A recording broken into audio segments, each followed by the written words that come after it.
Ikaw po ba ay palaging naiihi sa gabi? Ikaw po ba ay palagi na lang nahihirapang umihi? Magandang buhay! Ako po si Ate Nix na handang maghatid na impormasyon para po sa ating kalusugan. Ang pag-uusapan naman po natin ay, ikaw po ba ay may urinary tract infection? Marami po tayong natanggap ng mga message. Ito po yung mga message nila. Nagtatanong po sila kung normal po ba na magkaroon ng mga ganitong senyales. Sasagutin po natin yan mga ka-idols. Kung ikaw po ay nakakaranas ng pag-ihi usually sa gabi or any time of the day, nagkakaroon ka po ng frequency, urgency, yung palagi ka pang feeling mo ihi-ihi ka na. Tapos dumarating din po sa punto na hirap ka din pong umihi, you're having difficulty, nagkakaroon ka ng pain during urination or nagkakaroon ka ng pain during sa inyong pag-iihi.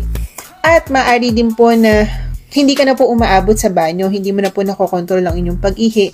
At maaari din po nagkakaroon ka ng bladder pressure, nagkakaroon ka po ng too much pressure dyan sa inyong pantog. Maaari ka din pong lagnatin, magkaroon ng lower back pain, at magkaroon ng dugo sa inyong ihi. Yan po ay mga senyales na baka meron ka pong UTI or yung urinary tract infection. So ano po yung dapat mong gawin kapag nagkaroon ka po ng ganyan? Punta ka po sa inyong doktor, maaring sa urologist, sa inyong OBGYN, or sa inyong mismong primary doctor. Punta ka po sa kanya, sabihin mo ang inyong mga sintomas. Maaari ka pong bigyan ng prophylactic na medication just like the antibiotic.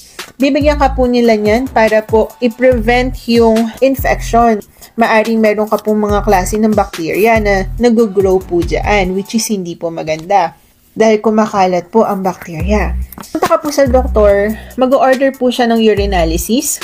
Ang urinalysis po, kukuha po kami ng urine po sa inyo, magkakaroon po ng urinalysis, magkakaroon ng urine dip, meron pong special strip na ilalagay doon sa ihi para malaman po natin kung meron ka po bang white blood cells, mataas na white blood cells sa inyong ihi, or meron ka pong pagdurugo, positive ka po sa nitrates, at marami pong pwedeng makita sa urine. Maaring mataas ang inyong sugar, mataas ang inyong protina, marami pa pong iba. Pero mostly kasi ang tinitingnan po natin dyan is meron po bang mataas na WBC or white blood cells sa inyong ihi, at yung meron pong dugo sa inyong ihi, at saka po yung nitrates kung positibo. Mas mabuti pa rin pong agapan nang hindi na po lumala. Stay hydrated po, inom po kayo palagi ng tubig. Marami po kasi usually pagka mas matanda ka na, mas nagkakaroon po ng pag-ihi sa gabi. Nagkakaroon ka po ng pag-ihi sa gabi dahil mostly yung inyong mga mucous membrane, mas dry po yan. Yung mga matatanda po, usually, mapapansin po natin, hindi po sila nakakaramdam ng uhaw. Iinom po sila para po silang ibon. Ayaw po nilang uminom ng marami kasi ito po ay parte ng kanilang pagtanda. Nagkakaroon po ng dry mucous membrane, mas hindi po sila nauuhaw. So, nangyayari, throughout the day, iihi po sila kinagabihan. Ang mga babae po, prone po yan sa UTI. Mostly if you have high sugar level, kapag may diabetes ka. Maaari ka din magkaroon ng UTI at magkaroon ng yeast infection.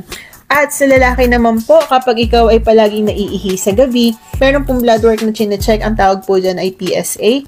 Chinecheck po ang inyong ihi, kung normal po ba. Tapos, kapag po ito ay palagi po kayong umiihi sa gabi, maaari po kayong prescribe ng gamot. Usually, tamsulosin yan ang piniprescribe para po mas ma-prevent ang pag-ihi nyo sa gabi at makaiwas po kayo sa enlargement of prostate. Iwas po kayong magkaroon ng prostate cancer. Huwag na po kayong magdalawang isip. Ang urinalysis po siguro po wala pa pong 100 pesos or 150 pesos. Mache-check na po ang inyong ihi. Magandang buhay po. Please stay healthy.